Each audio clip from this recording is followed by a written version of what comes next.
বর্ষাকালে এইরকম ইলিশ মাছ ভাপা তার সাথে গরম ভাত হলে কিন্তু দারুণ জমে যায়। আমি কিভাবে ইলিশ মাছ ভাপা বানাচ্ছি সেটাই আপনাদের সাথে শেয়ার করছি। এখানে ইলিশ মাছটা ভালোভাবে পরিষ্কার করে ধুয়ে আমি লবণ আর হলুদ মাখিয়ে রেখেছি। এদিকে একটা মশলা বেটে নিচ্ছি। মশলার মধ্যে আছে সর্ষে, পোস্ত আর কয়েকটা কাঁচা পাকা লঙ্কা। সব কিছু খুব ভালোভাবে বেটে নেওয়া হলো। এবার লবণ হলুদ মাখানো মাছটা আমি একটা টিফিন বক্সের মধ্যে দিয়ে দিলাম, আর তার মধ্যে যে মশলাটা পেস্ট করেছিলাম সর্ষে পোস্ত লঙ্কার সেটাও দিয়ে দিলাম আর একটু লবণ যেহেতু মাখানো ছিল সেই আন্দাজেই লবণটা দিতে হবে, আর পরিমাণ মতো হলুদ গুঁড়ো দিলাম।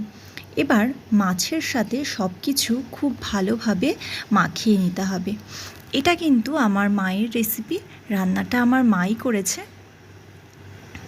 আর দিয়ে দিতে হবে বেশ খানিকটা সর্ষের তেল।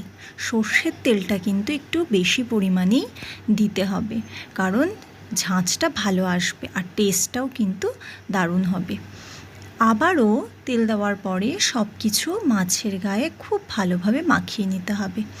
এবার মশলার বাটিটা ধুয়ে সামান্য একটুখানি জল অ্যাড করতে হবে, খুব বেশি জল কিন্তু দেওয়া যাবে না।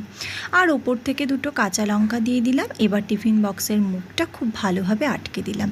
এবার একটা কড়াইতে কিছুটা জল দিয়েছি। জলটা এমনভাবে দিতে হবে যাতে টিফিন বক্সটা ডুবে না যায়, আর টিফিন বক্সের মুখটাও খুব শক্তভাবে আটকে দিতে হবে যাতে ভেতরে একটুও জল না ঢুকে যায়।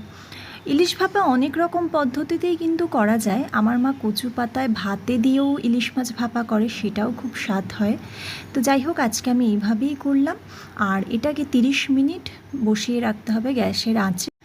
5 মিনিট মতো হাই ফ্লেমে ফুটে ওঠার পরে আমি কিন্তু গ্যাসের আঁচ কমিয়ে দিয়েছিলাম। তারপরে ঢাকনা খুলে দেখাচ্ছি, দেখুন মাছ খুব সুন্দর সিদ্ধ হয়ে গেছে, আর দেখতেও যতটা সুন্দর হয়েছে খেতেও ঠিক ততটাই কিন্তু সুস্বাদু হয়েছিল।